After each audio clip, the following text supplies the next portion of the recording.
Hello. Hello. My name is Melody. We're here today to do some reading comprehension.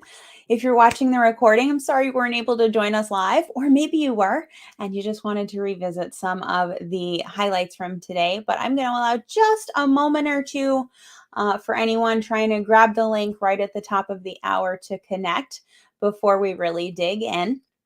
Today, we're going to talk about reading comprehension. We're going to walk through some of the steps that can help you to avoid mistakes and specifically to avoid those common trap answers that appear on standardized tests, including the GMAT and many, many others. So that's what we're going to be doing today. Hi and welcome if you're joining us. Glad to have you here. How are you? I would love if you'd like to share in the chat, in the comments. I'd love to hear where you're joining from today and what time of day it is where you are. For me, it's 9 a.m., so I have my coffee.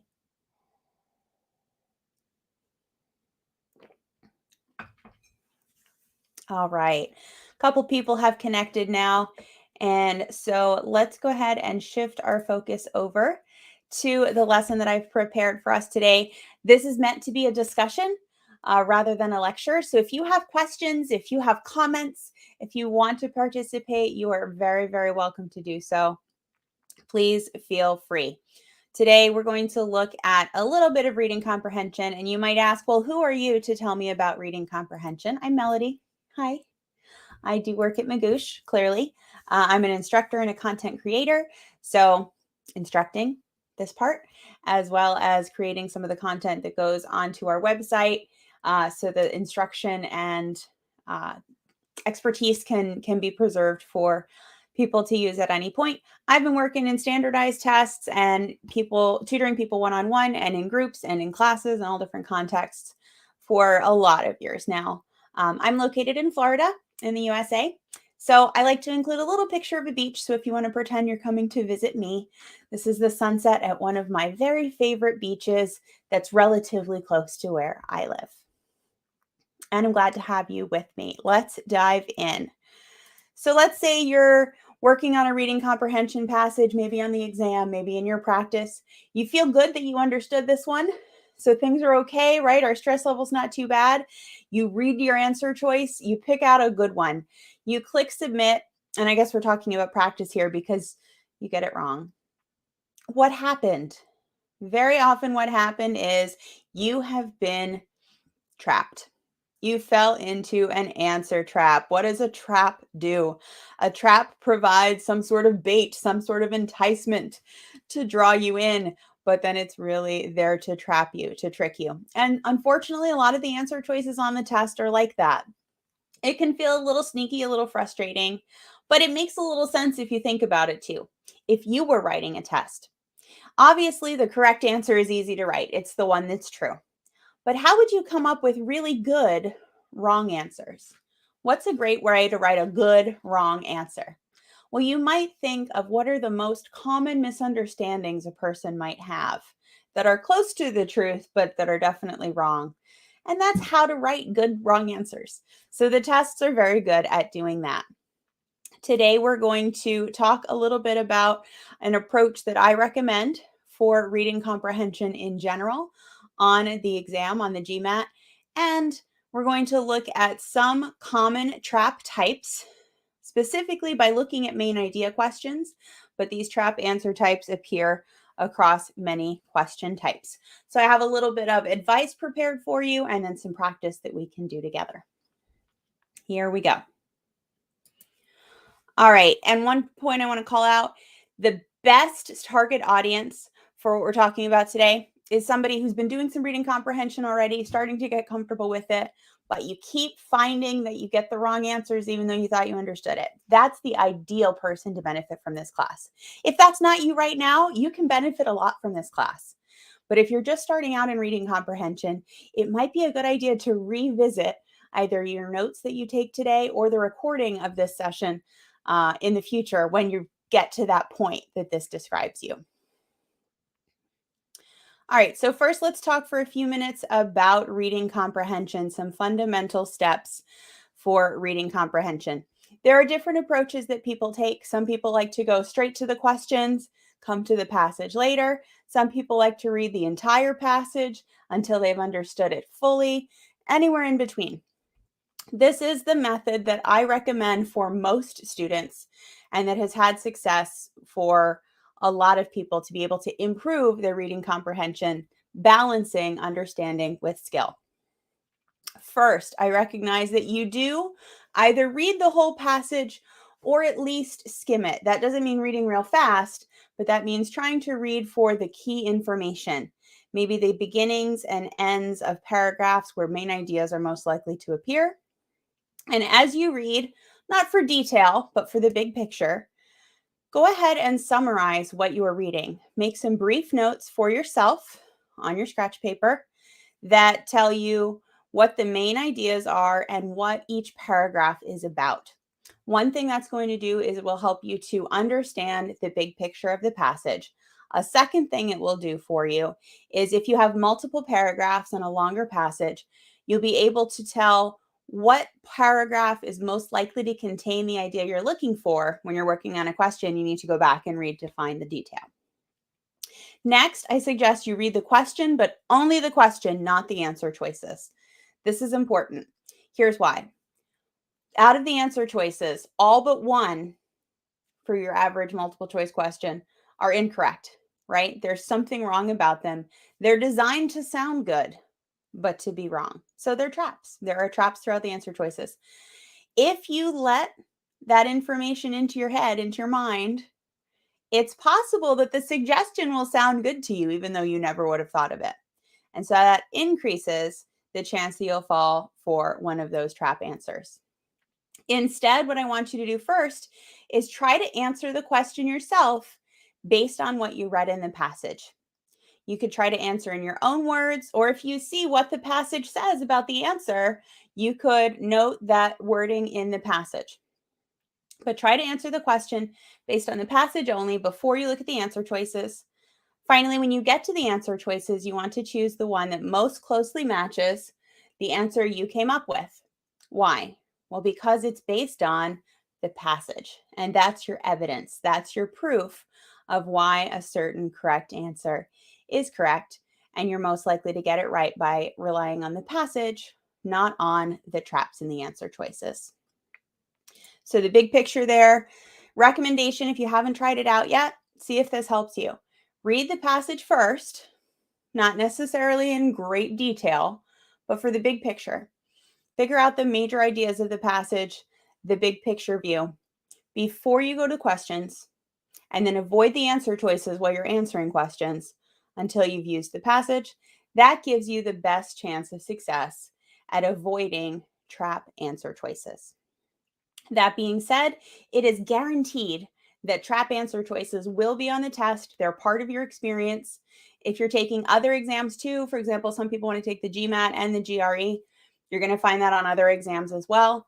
There will be trap answer choices in reading comprehension.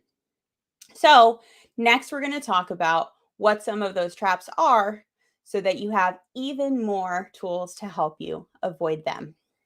Before we do that, I'm just going to allow a quick pause and invite any questions that you might have so far in the comment section, and I'll be happy to talk about those if there's something you'd like to clear up or discuss before we move forward. And I'll give a brief pause if anyone needs to type.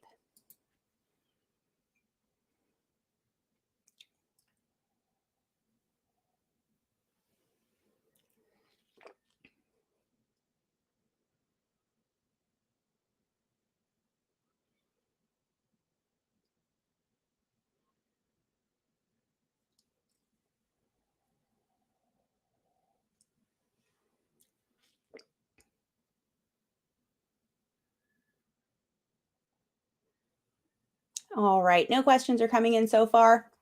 If you're still in the middle of sending one, let me know. I will see it. Go ahead and send it. We can discuss it, but I don't want to hold us up too long waiting either. So let's talk about the real big picture of today's session. What kind of trap answers are you likely to see? How can we identify them? And how can we avoid them? There are common patterns to the different types of trap answers that appear most frequently. on the exam on the reading comprehension section.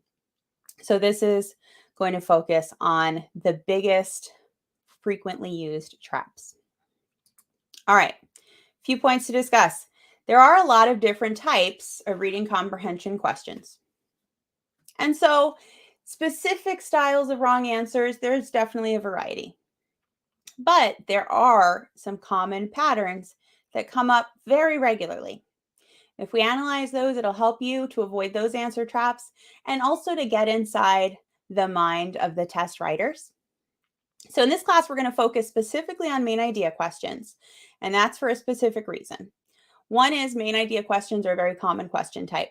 So we're going to cover a lot of potential questions you're going to see with this discussion, but also, I know it's getting down toward the bottom of the slide there. I wish I knew how to use, if there's a highlighting tool or something in here, but I'm sorry, there's not. Look at the last couple of lines on the slide right now. Many of these traps appear on a variety of reading comprehension questions. So that's the real key here. The types of traps we're going to discuss do apply to main idea questions, but also to many other question types. And they set you a really good foundation for recognizing trap answers throughout reading comprehension.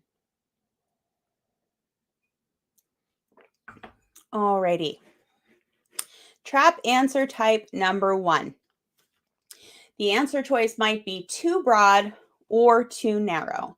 If you're familiar with the children's story of Goldilocks and the Three Bears, what was wrong with the porridge, right? Some was too hot, some was too cold, some was just right.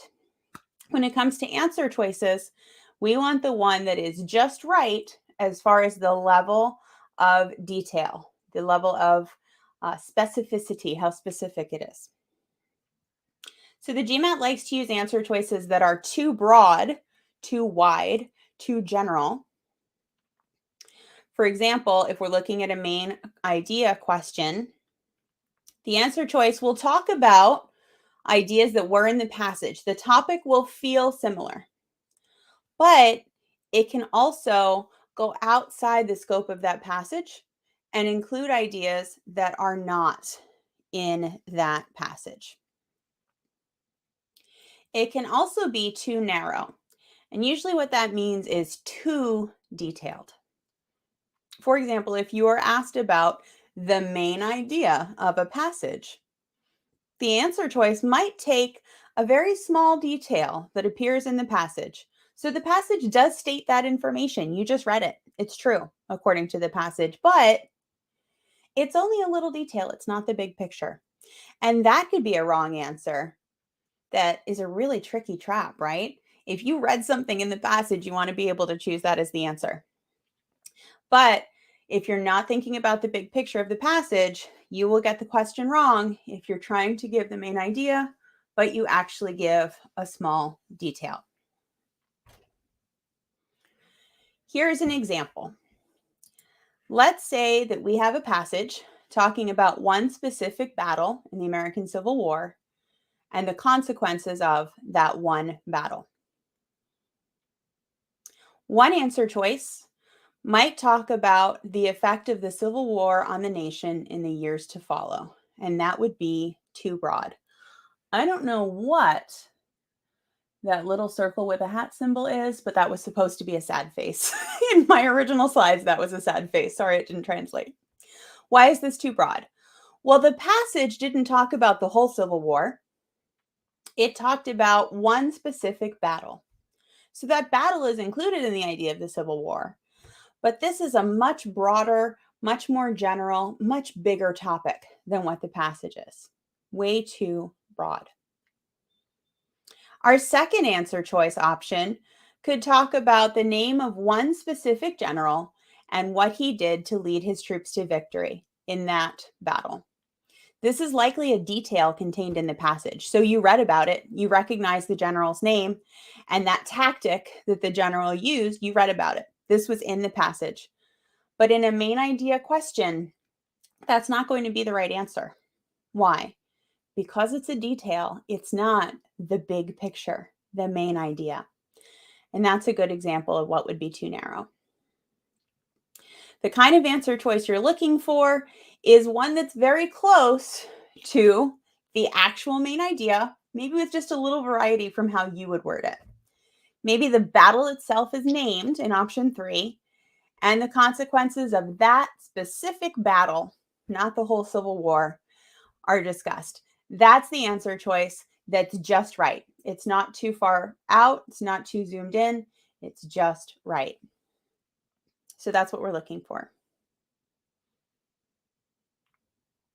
So trap answer number 1 is if we're zoomed too far out or too far in, too broad or too narrow. Trap answer type number 2 could be called distorting the passage. Taking something the passage does say and changing it just a little. So the answer choice might take an idea from the passage and maybe twist it so that one of the details changes, or even reverse it completely. Reversing sounds like a big task, but it could be something as easy as adding the word not, and now you have opposites.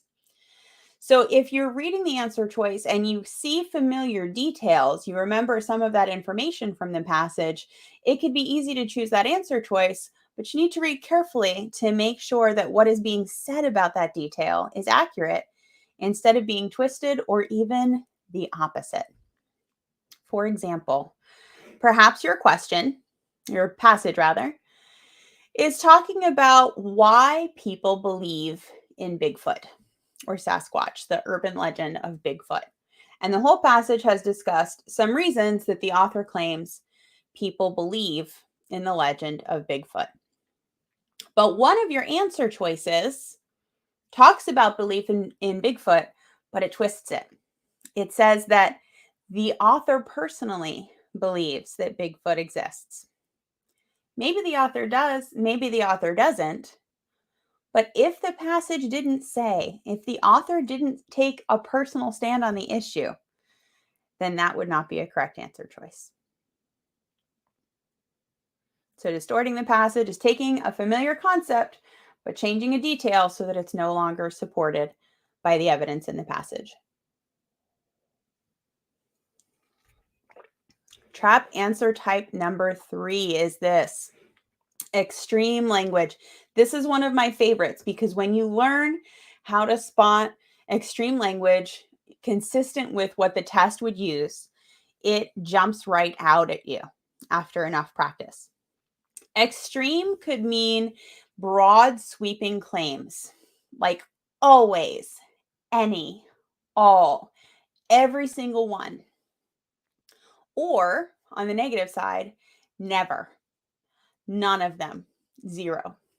Something is absolutely guaranteed, it's inevitable, or it's completely impossible. Extreme answer choice should be a major red flag if you see that wording. It's rare, it's very unlikely that this kind of wording appears in correct answer choices. And part of the reason for that is that the type of passages used on the exam just don't make that sort of extreme claims. They tend to be more moderate, more middle of the road. Instead of always, they might say sometimes. Instead of everyone, they would say some people or many people. Instead of never, they would say usually not. Instead of guaranteed, they might say likely. Extreme wording is a great red flag to look for. If you see that, it would have to be directly supported by the passage. And again, that's very, very rare. We can usually eliminate those answer choices right away. For example, going back to our author and Bigfoot. Let's say that your passage suggests that people believe in Bigfoot because they've been watching YouTube videos and going down that rabbit hole of video after video on YouTube about Bigfoot sightings. You might have a wrong answer choice in which it says, right next to EX, for example, the author suggests that belief in Bigfoot is always the byproduct of YouTube rabbit holes. If the word always jumps out at you, you spot that red flag. We should be very, very suspicious of this answer choice. It does not look good. If you don't notice the word always, you might remember, oh, yeah, people watch YouTube videos and that's why they believe in Bigfoot. It would sound good otherwise. But that extreme wording makes it inaccurate. The author would never claim that every single person who believes in Bigfoot believes in it for this reason. That's not something you would ever see on the GMAT. And in the real world, a Bigfoot belief existed long before YouTube existed. So it doesn't make sense either. Like, it should feel just illogical to you. A more correct answer choice would be at the bottom of the screen. The author suggests that belief in Bigfoot is a statistically likely byproduct of YouTube rabbit holes. Notice there's a difference between always and likely. That middle of the road answer choice wording is exactly what a good GMAT answer choice looks like in reading comprehension. This one says basically that if people do go down that rabbit hole and watch a bunch of YouTube videos about Bigfoot, then according to the author, it's likely they would believe. Don't get involved in whether you think that's true or false. Reading comprehension is all based on evidence in the passage, so rely only on the author's words to answer your question. All right, and the fourth and final answer trap type we're going to discuss for today is this: unsupported or new information. You should always look out for new information that shows up in an answer choice. New meaning a topic that was not in the passage or a detail that was not in the passage. The answer choice might bring in an idea that is on the general topic, the same general idea as the passage, but the passage just didn't discuss it one way or the other. This is a trap because all of your answer choices must be based directly on the evidence in the passage. That makes sense, doesn't it? If the test is going to be able to claim that one answer choice is clearly correct above all the others, then it has to have proof. The proof is the text of the passage. So, for example, let's say you have a passage that describes the hydrological cycle on Earth. So, in your head, you've got water cycle. All of this is the main idea. And so you would eliminate any answer choices that aren't about water cycle. One of your answer choices is talking about water cycle. And remember, it's the test. You're timed. You're feeling stressed. You can't come back to this question and answer it later, right? That's how the GMAT works. So you're feeling the pressure. Under pressure, if you see water cycle, you might say, okay, good, this is the answer I need. But that answer choice is talking about water on Mars and trying to locate water on another planet. It's possible that what that answer choice claims is true. We don't really know, but it doesn't matter because the bottom line is if the passage didn't say it, then it's not true.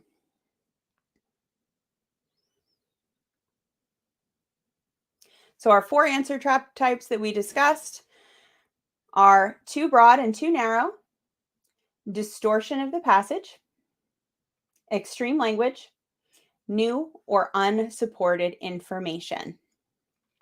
Again, I'm going to pause to invite any questions. And if there are none, then we'll move on to practicing using the knowledge that we just gained.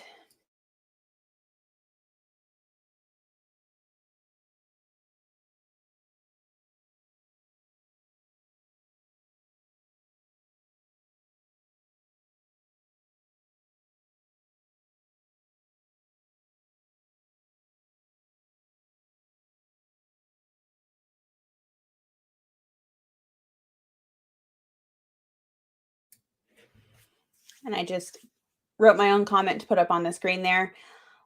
Bottom line is this: every wrong answer choice in reading comprehension, the reason it's wrong is that the passage doesn't say that.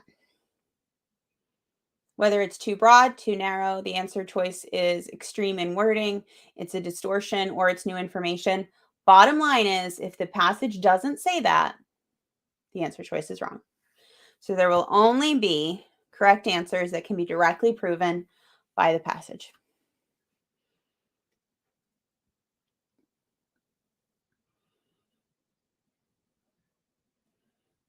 All right, my friends, I don't see any new questions coming in.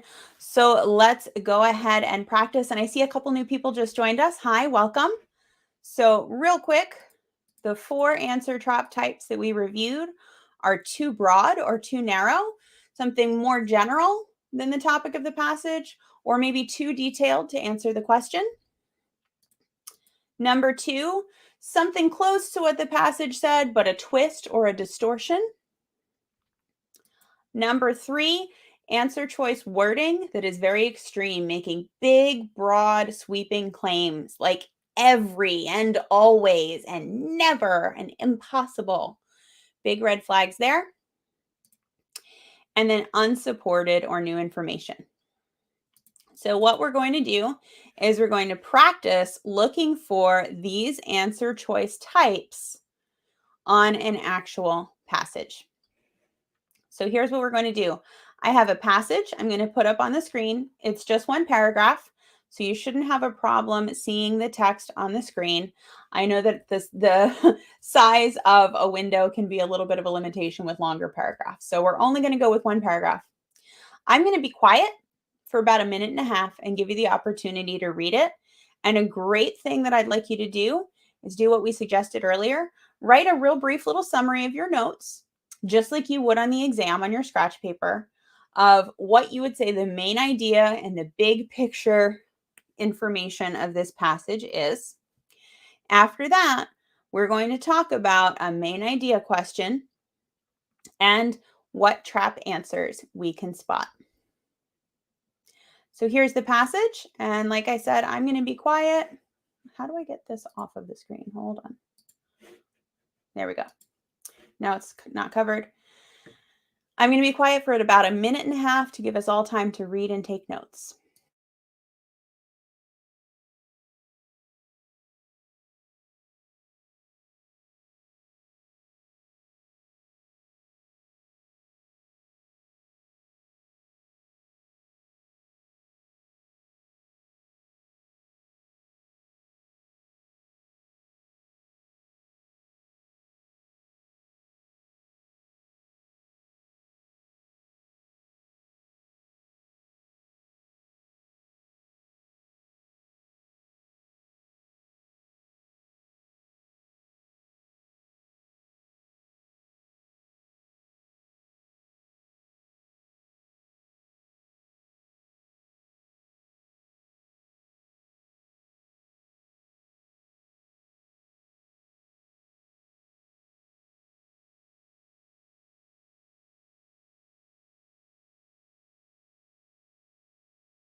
The very bottom line of the paragraph is cut off because the slide formatting has changed in this presentation. So the last line I put in the chat. The only thing you're missing at the end of the passage is 3 words: used as purported.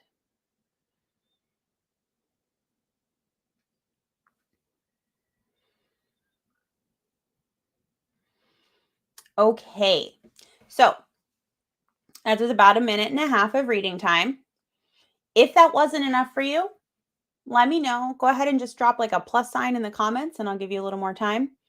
But that's usually good for a paragraph about this length for most people. So what do we have in our paragraph? Interestingly, we're talking about the Civil War again.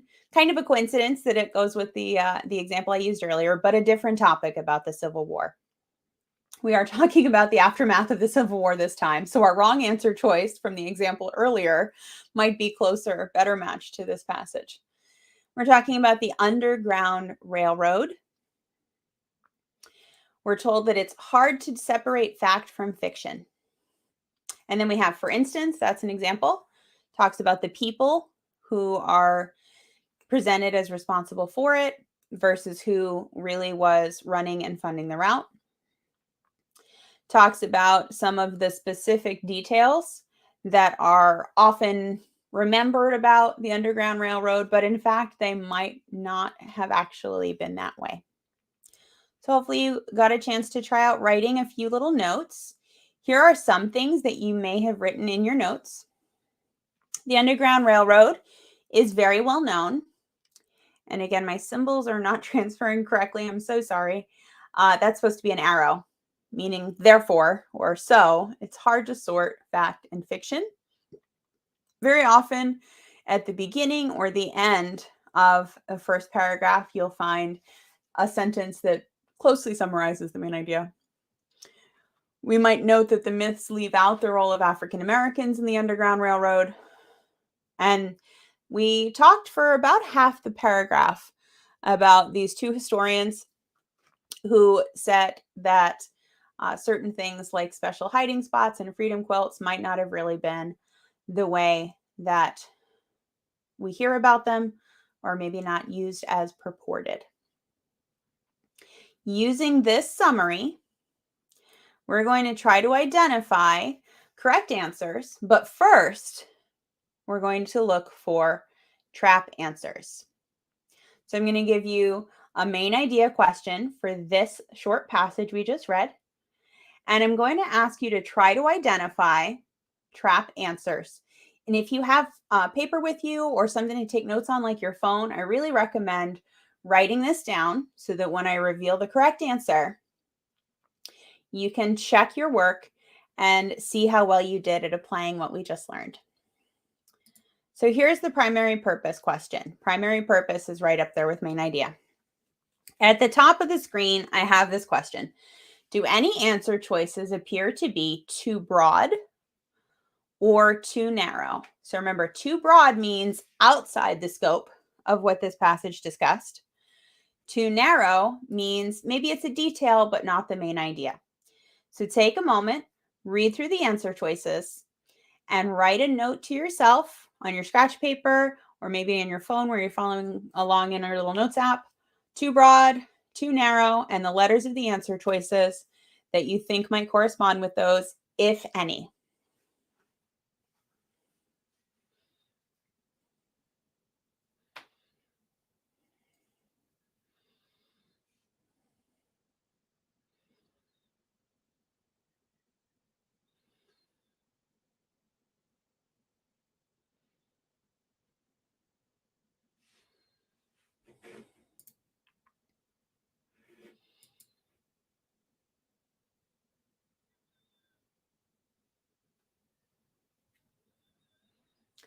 Next, let's take a fresh look at this question, but instead answering a different answer trap question.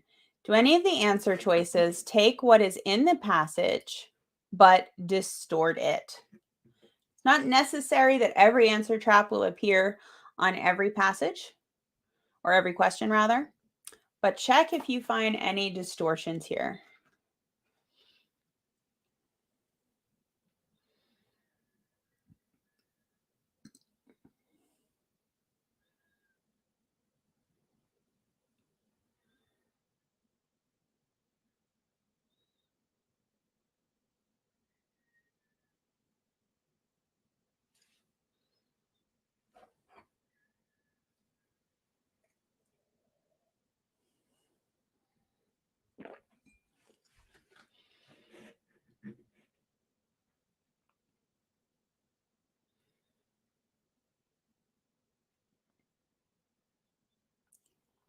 Now let's evaluate the answer choices for trap number 3. Trap number 3 is extreme language.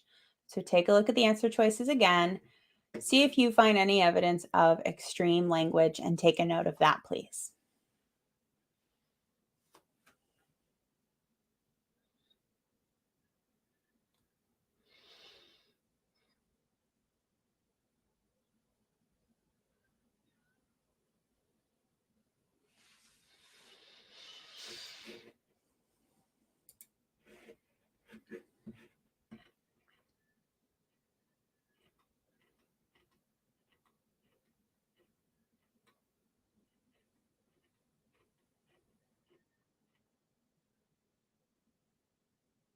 Alrighty. And finally, we're going to analyze for our fourth answer choice before we identify the correct answer.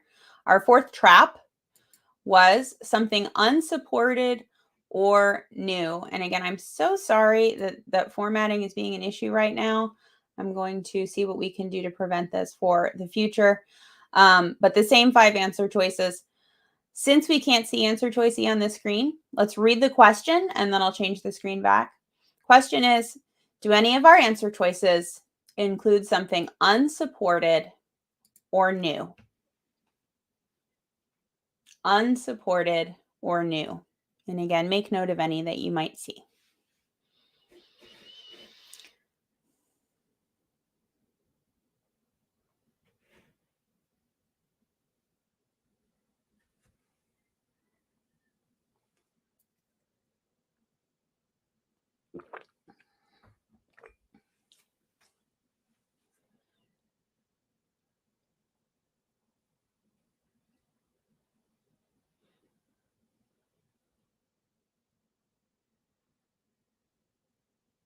Okay, so now I'd like to invite you to take a moment and look at your notes that you made. There are 5 answer choices of them. How many were you able to eliminate? 1, 2, 3? The ideal would be 4, because then you have 1 correct answer left. You're good. If you eliminated 5, you were too aggressive with your elimination. But even if you haven't eliminated 4, if you've only eliminated 1, 2, or 3, you've improved your chances. Finally, from the remaining answer choices, whatever you have not yet eliminated, now I invite you to choose your correct answer, and then I'll reveal which it is, and we'll talk about the answer traps. So now choose the correct answer in your opinion.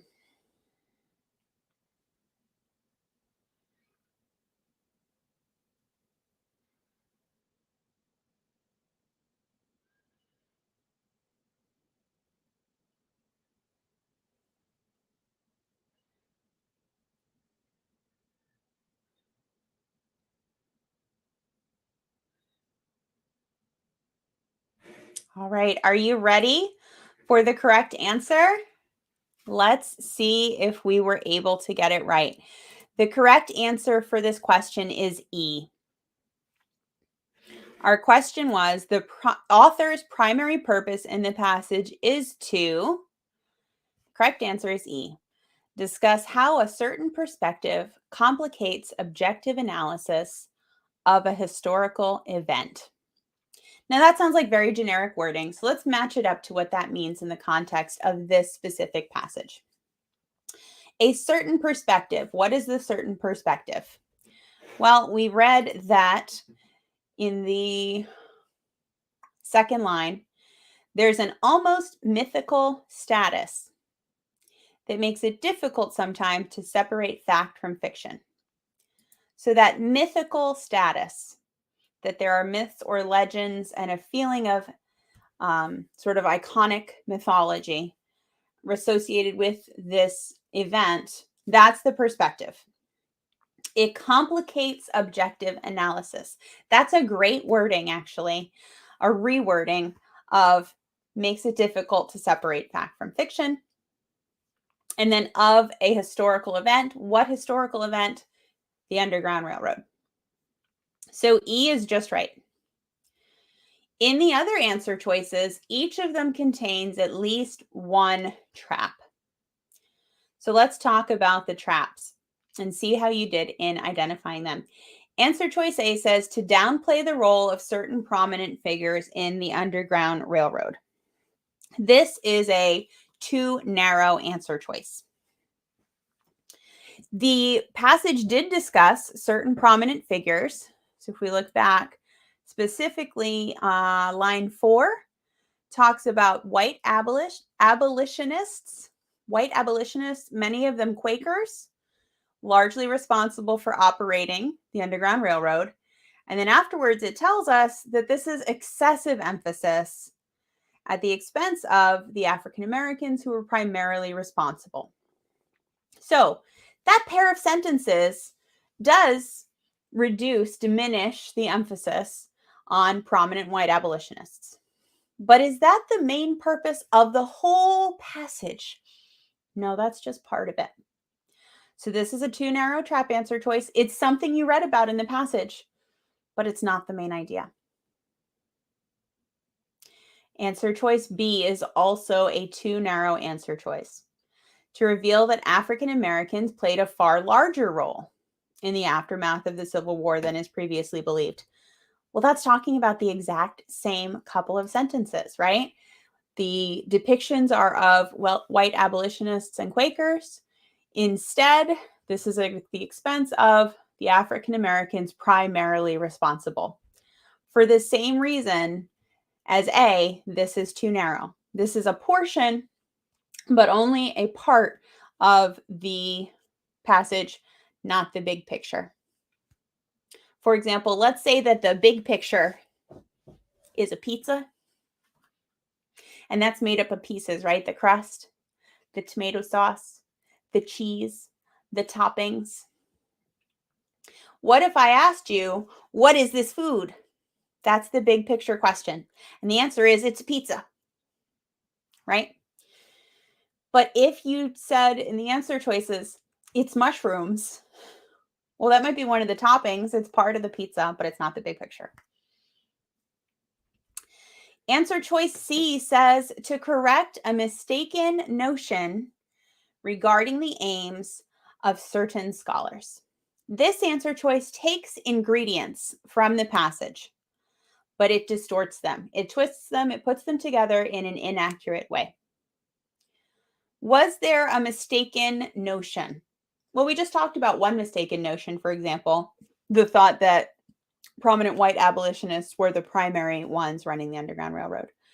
So mistaken notion is a component of the passage. Certain scholars is also a component of the passage. They were named Robert Purvis and William Whipper, which I think is just fun to say. Oh, nope, I'm mistaken. Though I'm in the wrong sentence. David Blight and Larry Gara are the scholars. So we do have two historians. I'm looking at the wrong names, my mistake.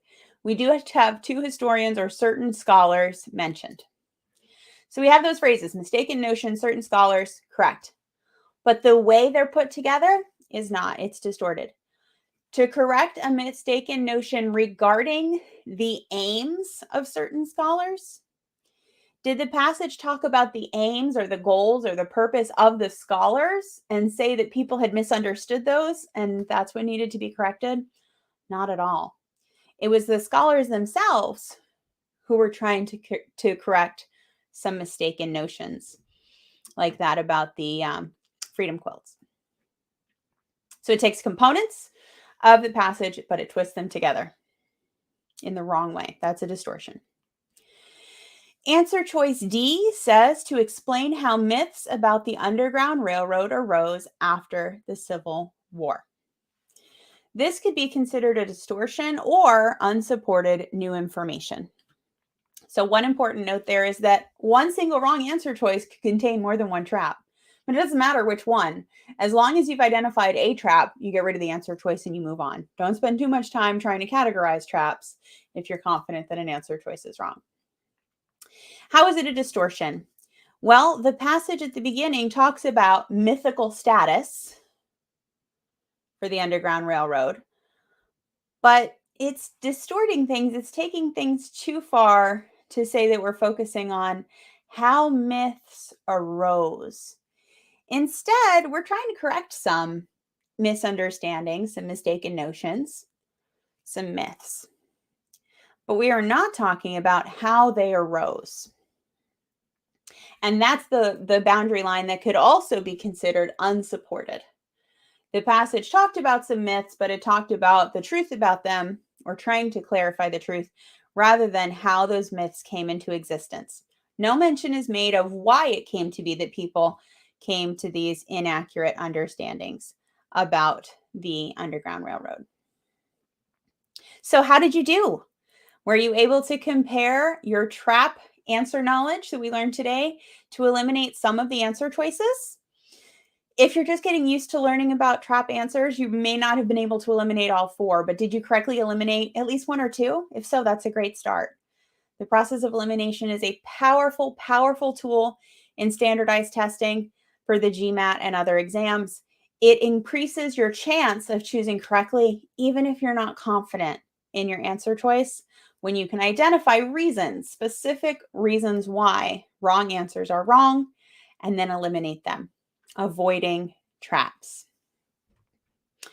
Again, I would like to invite anyone who would like to share any questions or comments about what we've discussed so far, the practice we've done. Please go ahead and do so. I'd be happy to discuss any of that with you.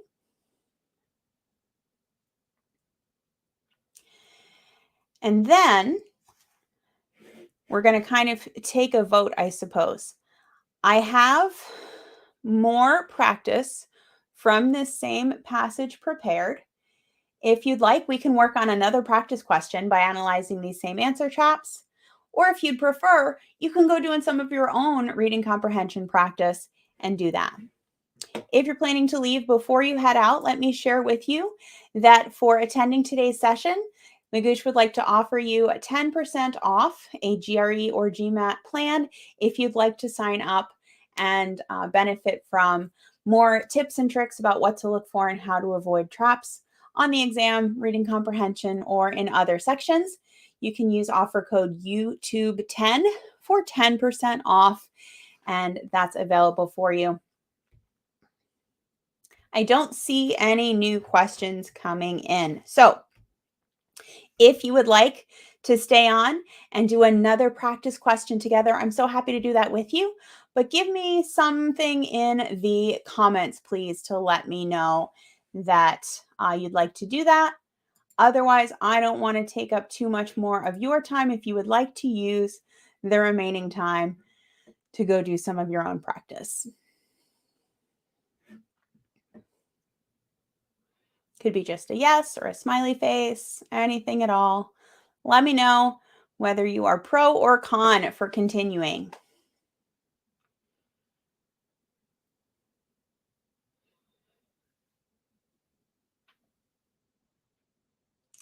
Is the comment section working, I wonder? I hope it is.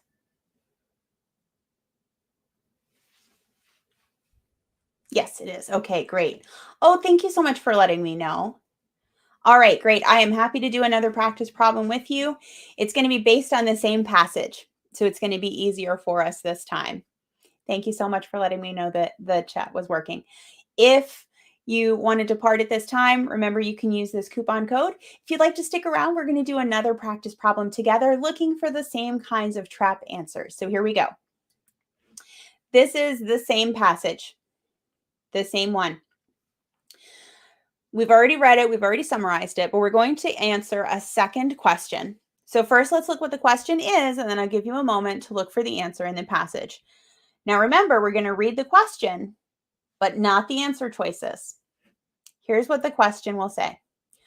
According to the passage, which of the following is true about the use of freedom quilts in the Underground Railroad? So on the exam, that quote, freedom quilts, that's your real key here. That's the most important piece of information that you know you're going to use as an anchor to go find the answer in the passage. So I'm going to put the passage back up and give you a little time to gather information about freedom quilts and try to answer in your own words what you learn about freedom quilts.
All right, did you find some evidence about freedom quilts?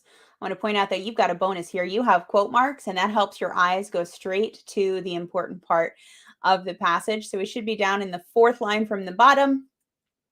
We're told the myth is that they were hung in safe houses for escaped enslaved persons to see. And then we're told that according to these scholars, they were not likely to have been used as purported. And for convenience sake, I'm going to drop that in the comment section as well for reference, because I'm going to take the passage off the screen now. All right. According to the passage, which of the following is true? We're going to use our answer trap skill here. So first, do any of the answer choices appear to be too broad or too narrow? Just like we did a moment ago, look for that trap and analyze it. Take note of which ones you would eliminate for being too broad or too narrow.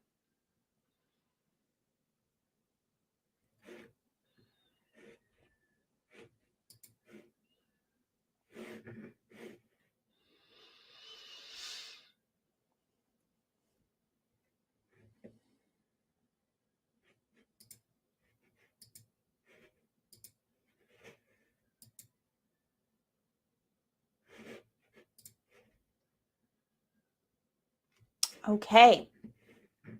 So maybe you eliminated some, maybe you didn't, but keep those notes so you can compare your answer choices. Next, do any of the answer choices take some pieces of the passage but distort it? Do you see any distortions?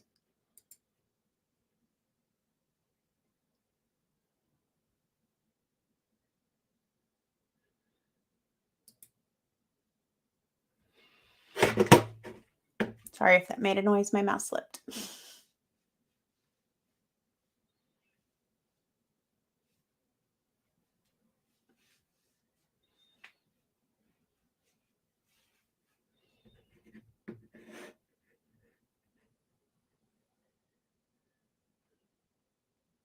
Next, same answer choices.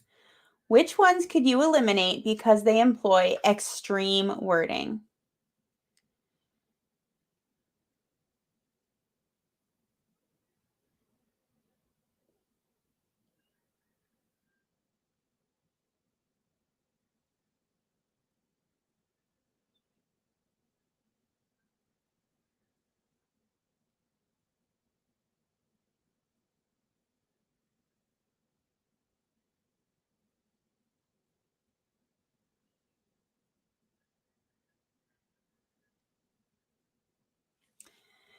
And our final trap we want to look for is there some unsupported or new information in one of the answer choices that just didn't show up in the passage?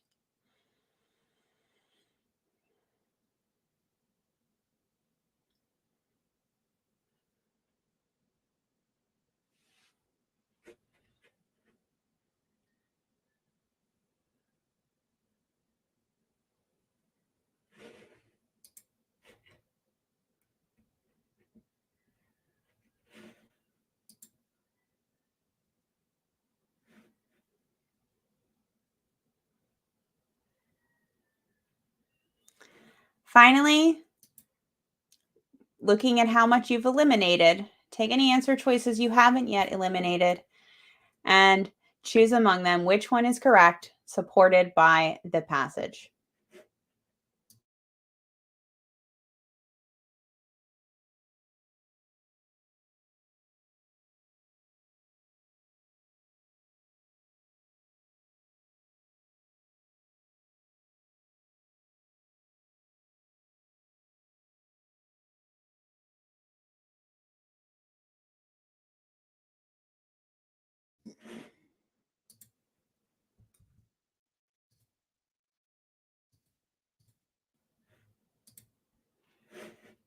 Here was our key quote. Freedom quilts, while appealing as a story, were not likely to have been used as purported. So which one is the correct answer? What's the most consistent with what the passage said? Answer choice B. They were not likely used. That's such a good reflection of not likely to have been used as purported or as claimed. as the story is told. How were they reported? Hung in safe houses to signal safe houses for escaped enslaved persons. B is our correct answer. What about the wrong answers? A is a distortion. Their production was funded by wealthy African Americans in northern towns. What is this a distortion of? We do have the mention of wealthy, educated African Americans in northern towns. There's where the names Robert Purvis and William Whipper come into play. It's said that they offered legal assistance and leadership, but there's no link made between them and the freedom quilts in our passage. So answer choice A takes that piece of the passage, but twists its application into something that's not supported. C says they were hung in tunnels, attics, and other secret hiding places along the Underground Railroad. Now, this is marked as too narrow. Why? Well, we have in, let's see, the 1, 2, 3, 4, 5, 6 lineup, right under the words Larry Guerra, the claim that the use of secret hiding places along the route in tunnels, attics, and cellars was common. So the tunnels, the attics, the cellars are all mentioned, but they're not mentioned in the context of what was true about freedom quilts. They're mentioned as an example of one of the myths. So it's a little detail that doesn't apply to our question. Wording you saw in the passage, but not applicable to our question. D is unsupported. They were used by abolitionists. First of all, the passage didn't say that, so it's not likely used as purported. So directly saying they were used is borderline. The real incorrect part is they were not likely to have been distributed to escaped enslaved persons. Nothing in the passage makes any mention of distributing the quilts. So that's unsupported. It's just not mentioned. Answer choice E is that extreme warning that we should see, that red flag. They were not actually used in the Underground Railroad. Here's the extreme part. In any capacity.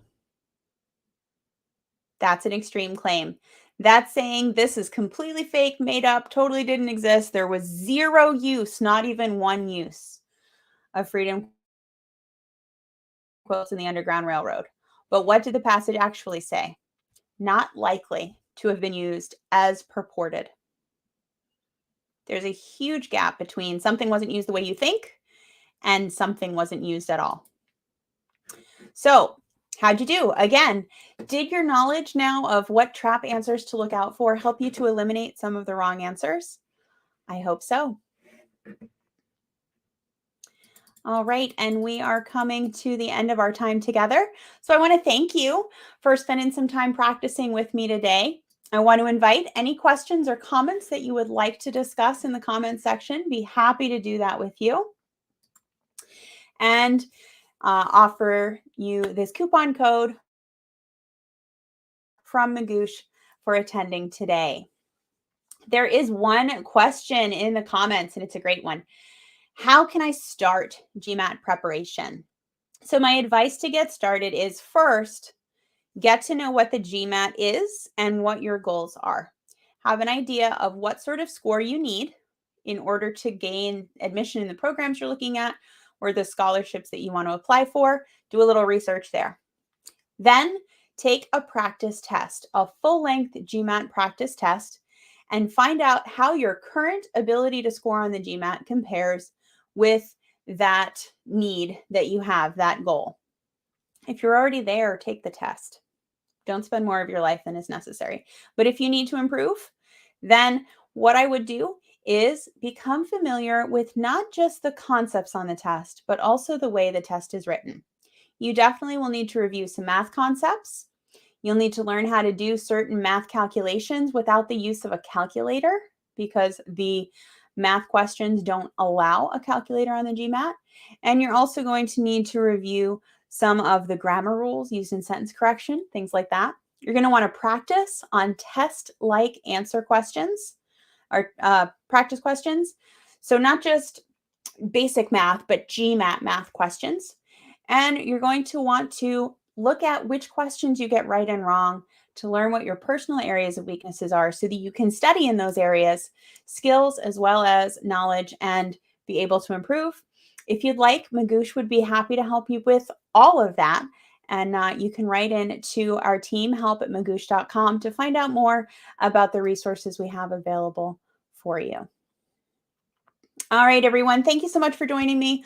I enjoyed having this little chat with you about reading comprehension, and I hope that it helps you to improve your score as you work on studying for the GMAT or the GRE or any other exams you're working on. Thanks for joining me today. Bye-bye.